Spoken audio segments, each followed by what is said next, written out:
नमस्कार, मैं हूं लक्की आचरा और आप देख रहे हैं इस वक्त डीपी के न्यूज। इस वक्त हमारे साथ है जादरा पंचायत से सरपंच रूपाराम जी डूडी, जो परबतसर तहसील के अंदर सबसे कम उम्र में सरपंच चुने हैं। आइए इनसे खास मुलाकात करते हैं।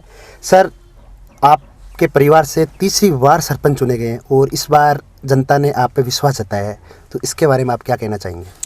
हमारे परिवार में 1995 से राजनीति में मेरे बड़े पिताजी स्वर्गीय श्री गोपाल राम जी डूडी, उन्होंने सबसे पहले चुनाव लड़ा था और उन्होंने लगातार जनता की सेवा की। उसके बाद में मेरे भाभी जी सुनीता डूडी सरपंच बनी और अब की बार 2020 के चुनाव में मुझे जनता ने मौका दिया है। मैं सबसे कम उम्र का सरपंच हूँ, आपको ये पता है। मात्र 24 साल की उम्र में मुझे जनता ने चुना है। इसके पीछे आप समझ सकते हैं कि हमने कितनी जनता की सेवा की है, विकास करे हैं। आज गांव डाणी हर व्यक्ति से हमारा जुड़ाव रहा है, चाहे मेरा, मेरे परिवार का, सब लोगों से मिलना जुलना, दुख सुख में भागीदारी निभाना। इसी कारण से आज इतनी कम उम्र में मुझे सरपंच बनाया गया है। सर, आपके चुनाव के अंदर आप जादरा पंचायत में भी घूमे थे, तो वहाँ के बच्चे हर आदमी आपसे खुश नज़र आ रहे हैं और अभी आपको सरपंच बने हुए मात्र 3-4 महीने हुए, इतना कोई कामकाज भी नहीं हुआ, फिर भी जनता से इतना जुड़ाव कैसे है? जनता से जुड़ाव, जब मैं गांव में जाता हूं या पंचायत में जाता हूं, हर व्यक्ति से, बूढ़े से, युवा से, छोटे बच्चे, उनसे भी मेरा मिलना, मेरा इंटरेस्ट है सबसे मिलना। बड़ी बात यही है, मैं जब गली में जाता हूं, बच्चे आ जाते हैं, रूप जी हैं, रूप जी हैं, तो उनसे मैं प्रेम से बोलता हूं, उनसे पूछता हूं पढ़ाई कैसे चल रही है आपकी, कोई समस्या है तो बताओ। वो बताते हैं तो मैं उसको तुरंत, मेरी कोशिश यही रहती है कि बच्चों का काम करें अपन। ये एक इंटरेस्ट है मेरा और बच्चे मेरे से जुड़े हुए हैं और मैं कभी कभी तो उनके साथ ही खेलता हूँ और बच्चों के साथ मतलब कि चाहे अभी संक्रांत है उस टाइम भी कोई कबड्डी खेलना और है छोटा मोटा, वो सब इंटरेस्ट लेके काम करते हैं, तो उस कारण से बच्चे जुड़े हुए हैं। सर, आप सरपंच बनते ही आपके कंधों पे बड़ी जिम्मेदारी दे दी है, चाहे परबतसर विधायक रामनिवास जी का कहा जाए या कांग्रेस पार्टी की तरफ से कहा जाए। आपको परबतसर तहसील के अंदर ग्रामीण ब्लॉक अध्यक्ष बनाया है, तो आप किस रूप से इस जिम्मेदारी को निभा पाएंगे? सबसे पहले तो मैं रामनिवास जी गावड़िया और कांग्रेस आलाकमान को धन्यवाद देना चाहता हूं कि उन्होंने मेरे ऊपर विश्वास जताया है और हम सब का एक ही टारगेट है कि 2023 के चुनाव में रामनिवास जी गावड़िया को फिर से एमएलए बनाए, गांव में कांग्रेस को मजबूत करे, हर व्यक्ति से जुड़ाव रखे। हमारा टारगेट यही है कि रामनिवास जी को वापस विधायक बनाएं। सर, जिस तरह से कांग्रेस पार्टी ने इस बार बीजेपी की कमजोरियां देखते हुए अपना प्रधान तो बना लिया है, अभी नगरपालिका चुनाव भी सर आने वाले हैं कुछ दिन बाद में, क्या आप अपना यहाँ से चेयरमैन बना पाओगे? देखो, शहर की राजनीति में मैं तो पहली बार यहाँ इंटरेस्ट लूँगा अब की बार, और मुझे इन 3-4 दिनों में लगा है कि यहाँ पे कांग्रेस का बोर्ड बनेगा। जैसे चुनाव होने के पहले पंचायत राज में भी नहीं लग रहा था कि यहाँ प्रधान बनेगा, लेकिन फिर भी रामनिवास जी गावड़िया की मेहनत, आम कार्यकर्ता की मेहनत के कारण प्रधान बना और अब भी हमें विश्वास है कि यहाँ बोर्ड बनेगा कांग्रेस का।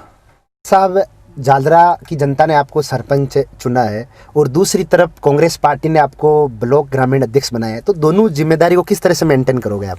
देखो, सबसे पहले प्राथमिकता ग्राम पंचायत के विकास की रहेगी। मुझे सरपंच चुना है इतनी कम उम्र में, तो मैं यही चाहूँगा मैं बाहर की राजनीति कम करके मेरी पंचायत की राजनीति करूँगा। उसके बाद में जो कांग्रेस पार्टी मुझे कार्यभार संभालेगी कि ये आपको काम करना है, यहाँ ये मीटिंग है, तो उसके लिए मैं हमेशा तैयार रहूँगा। कांग्रेस को मजबूत करने की पुरजोर कोशिश रहेगी। सर, आप युवा सरपंच हो और अभी सरपंच चुनाव कोरोना के बाद में संपन्न हुए हैं, तो गांव के अंदर कौन कौन सी जो कमियां रह चुकी है पिछले कार्यकाल में, तो आप मेन से कौन कौन से मुद्दे हैं, मेन जो 2-4 मुद्दे जिनको आप इस बार कराना चाहते हो? जैसे हमारे गांव में सन 1988 से स्कूल है, वो 8वीं तक की है। मेरा सबसे पहले टारगेट रहेगा शिक्षा के लिए, क्योंकि जो आज 1988 से 8वीं तक ये स्कूल, उसको क्रमान्वित करवा के 10वीं तक करवाना। उसके बाद में हमारे गांव में मेरे स्वर्गीय बड़े पिताजी गोपाल राम जी ने अच्छा विकास कराया, पंचायत में भी करवाया।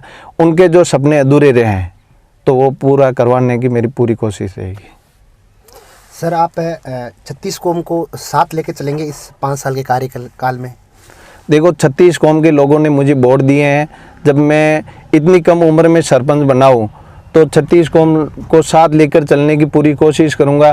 जिन लोगों ने वोट नहीं दिए वो भी मेरे अपने हैं, चाहे कुछ भी हो मैं सबका काम करूँगा। चाहे मेरा प्रतिद्वंदी रहा है तो वो भी काम बताएंगे तो उनका भी काम करना मेरी पहली प्राथमिकता रहेगी। सर, कांग्रेस पार्टी से आपका क्वेश्चन रहे तो आप ब्लॉक अध्यक्ष ग्रामीण हैं। सर, माननीय विधायक जी रामनिवास जी गावड़िया साहब का 2 साल का कार्यकाल हो गया, तो इसके कार्यकाल को आप किस तरह से देख रहे हो? बहुत ही सराहनीय कार्यकाल रहा है।